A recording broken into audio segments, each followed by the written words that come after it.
Hello and welcome to Pushing Back, Ukraine Daily Brief. As the war enters its 834th day, these are the main developments from the past 24 hours. Russia has lost approximately 516,080 troops in Ukraine since the beginning of the war, the General Staff of Ukraine's armed forces reported.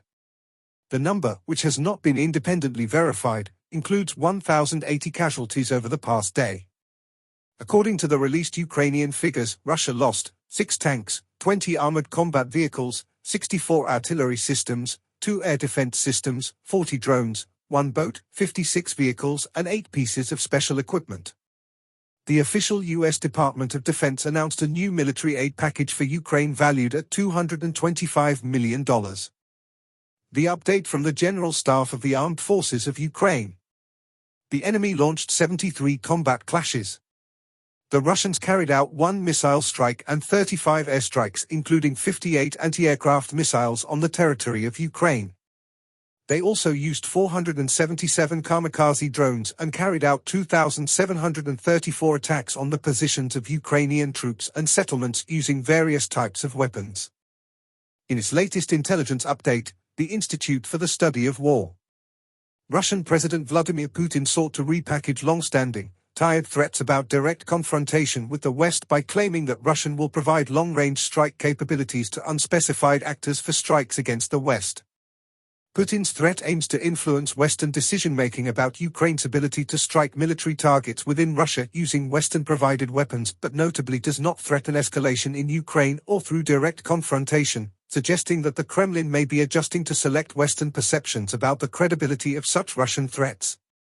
Russian naval vessels will make a port call in Cuba on June 12 to 17, likely as part of a larger effort to invoke the historical memory of the Cuban Missile Crisis as part of Russia's reflexive control campaign to encourage U.S. self-deterrence.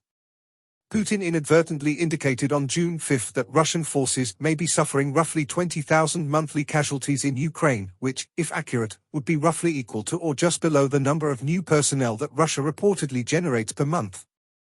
Limitations on Western capabilities to train partner pilots on F-16 fighter jets are reportedly creating bottlenecks that will affect Ukraine's ability to effectively field F-16s in the future.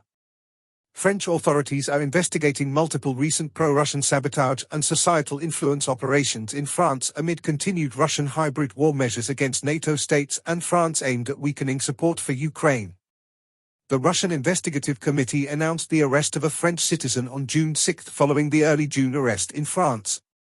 Ukrainian forces struck an oil refinery in Rostov Oblast and reportedly struck an oil depot in Belgorod Oblast on the night of June 5 to 6.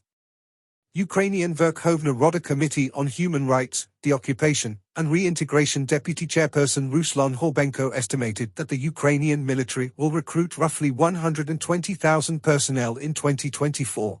Although the apparent slow arrival of Western security assistance will likely limit Ukraine's ability to sufficiently provision and equip these forces at scale in the near term.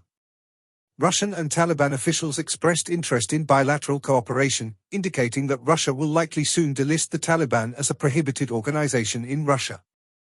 Russia's continued demographic crisis will present long-term constraints on human capital within Russia. Russian forces recently advanced within Vovchansk, southeast of Kupiansk, northeast of Siversk, northwest of Avdiivka, south of Velika Novosilka, and near Krynky. In France, Zelensky and First Lady Alina Zelenska took part in the official international ceremony commemorating the 80th anniversary of the Allied landings in Normandy. Thanks for following today's updates. Please don't forget to like and subscribe for more content. We'll return tomorrow with the latest news on the ongoing conflict.